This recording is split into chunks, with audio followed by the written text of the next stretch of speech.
Okay, ladies and gentlemen, welcome all of you back to another Dark Souls 3 reaction video for the OSTs. And I mentioned previously when I talked about Dark Eater Medea about how it's kind of a toss-up between Medea or Slave Knight Gale for the best OST in Dark Souls 3. However, but that wasn't even me mentioning the Nameless King. And I think, honestly, there are so many great things about Dark Souls 3. I almost completely forgot to mention the fact that, the Nameless... When I first played Dark Souls 3, and by the time I got to the Nameless King, I think I lost to the Nameless King more times than I did to almost any other, probably even more than I lost to Sister Frieda and Father Ariandale, as well as possibly Gale, because the power ratio when it comes to the Nameless King, even to that point, was so unlike anything else that you encounter, and it's not usual for Dark Souls, the Dark Souls series, to have like secret bosses to have a power ratio quite like this. And the only other occasion I can honestly remember is possibly the Dark Lurkers from Dark Souls 2, but this is like it's like 10 times that sort of fight, because the Nameless King is is a fan favorite and one of the most defining characters in the entire series.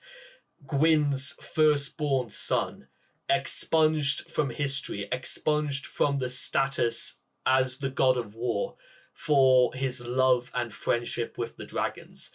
So deep was Gwyn's despair at what his son had become, he even orchestrated for his name to be removed from history.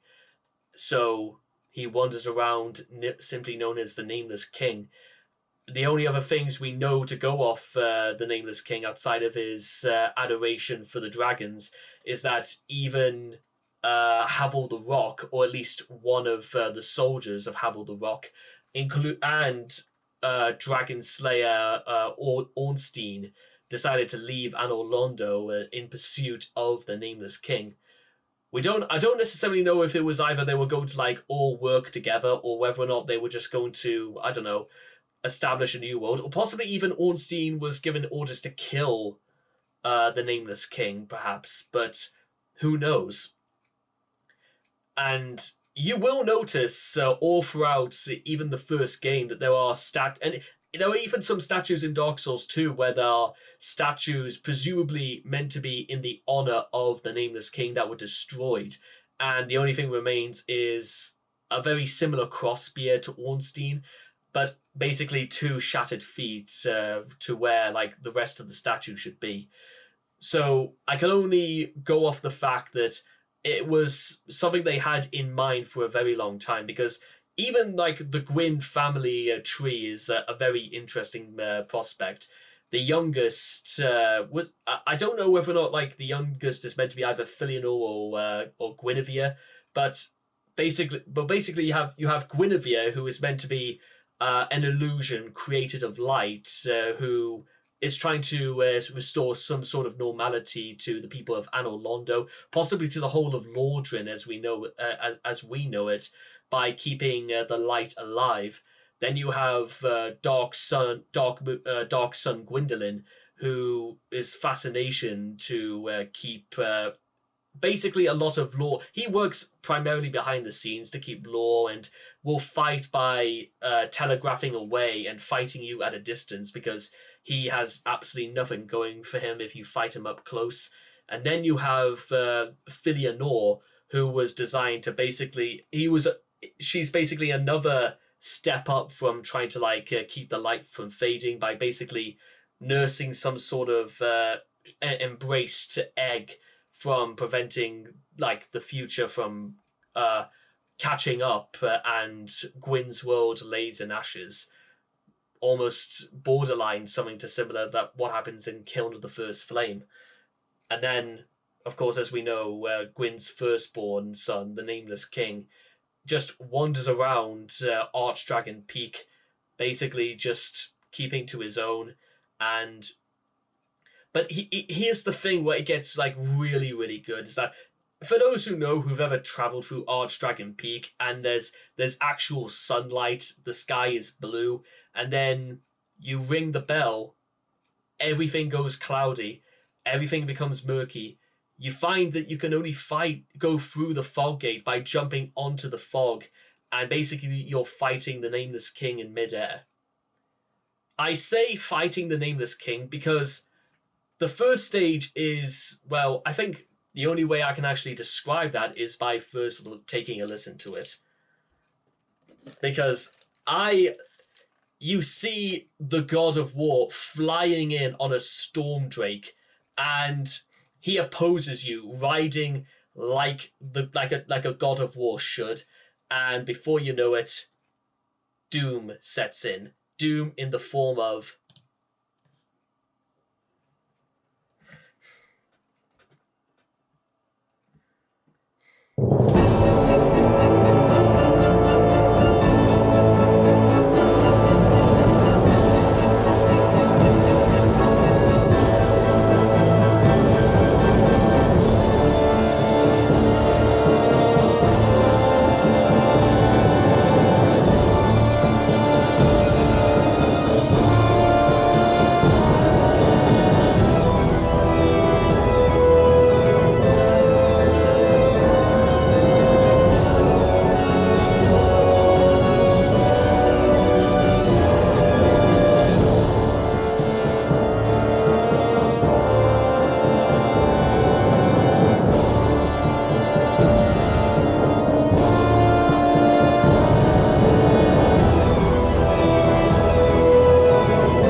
is not technically the Nameless King, this first half. This is fighting what's referred to as King of the Storm, which is the Nameless King just riding on a Storm Drake, which it's a very, very cool fight for its spectacle because you've never fought anything quite like this before. You fight dragons in previous games that can fly through the air, but you never fought someone with somebody riding a dragon. And whilst, again, the dragon basically just fights by spinning fire at you, the Nameless King can, like, slam his cross spear into the ground. He can, like, summon lightning and just, like, destroy you in seconds. There's a pretty good reason why the Thunder Stone Plate ring is found at Archdragon's Peak, because it's designed to negate lightning damage. But no amount of damage can possibly conceal the horror of what happens when you reduce the King of the Storm to 0, because there's this cutscene which happens once you kill his beloved pet.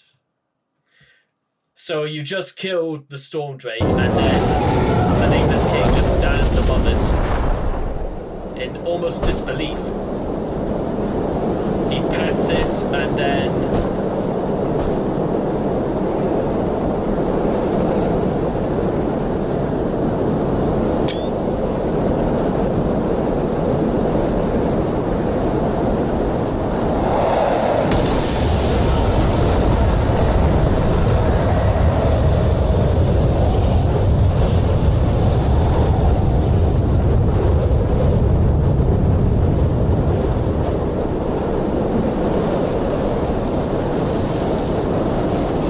he infuses his cross spear with lightning, and then you fight the Nameless King one-on-one, and he's basically out for vengeance for destroying his beloved pet.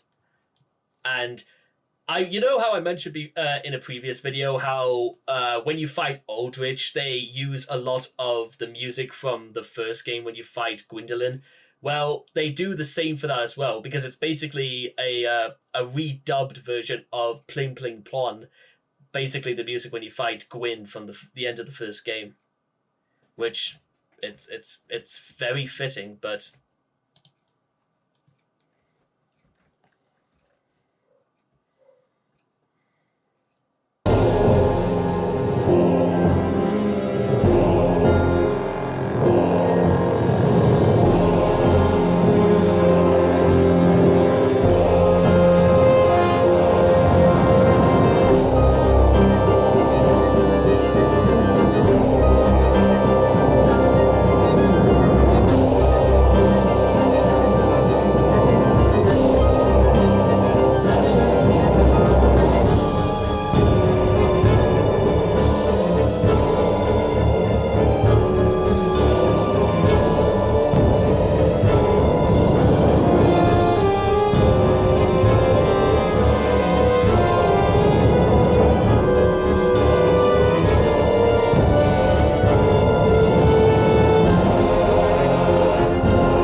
probably wanted the Nameless King to be expunged from history, because the power ratio when you fight the Nameless King is so. There are there are traces of Gwyn in the Nameless King's moveset, but again, like I almost talked about Medea, I wonder if they had the impression that the original draft was meant to be having Gwyn with like a moveset this diverse and this powerful, because the Nameless Gwyn can like throw blasts of air with you, just like what the Iron Golem could do in the first game. He also has like, you could almost even say the Nameless King has like a third stage where halfway, if you whittle the Nameless King to half health, he will develop like new moves from like smashing his great spear into the ground, releasing a ball of energy that spits out in 5 different directions. He could also like have this like what I can only describe as a thunder kick, where he stomps on the ground and a giant burst of energy waves out, and then he will even like charge a spear and like shoot it to the ground, and it will drop dead on you exactly where you stand if you don't get out of the way immediately once the attack has been cast. So that's actually kind of almost bizarre when you think about it, because all throughout when you fight Gwyn in the first game, he doesn't use like any of like his like miracles that you see in the trailer. He doesn't throw bolts of lightning at you, but here the Nameless King basically has this in complete abundance, and it makes him a tower of strength that the Gwyn lineage always had. It's not just it gives you the impression that the Nameless King alone could 100% completely destroy any dragon that came in its way, which was probably where the inspiration of the cross spear came from, because it was designed specifically to be driven deep into a dragon's hide. The Seath the Scaleless would have been absolutely screwed if he saw the Nameless King coming. And with all that being said and done, I wanted again put this. I'm just putting this out there because I can't decide right now what exactly is the best OST, but it's almost in a contention between at least four contenders: the Nameless King, Soul of Cinder, Slave Knight Gale, and Dark Eater Medea. I generally don't know what the actual order should be. If not there, because there's even more examples I could find, but for very different reasons. That's like how much this game like steps up, just even in just from a completely musical perspective, which I know is like, it's one of those things where you hear and there about whether or not like you agree with that statement or not, but it is what it is. In fact, you can get a sense of that from the moment the game begins, and I will explain that next time. So I hope all of you guys have enjoyed this reaction to the Nameless King OST, and I cannot wait to see all of you guys again in the next video. Take care, and bye-bye for now.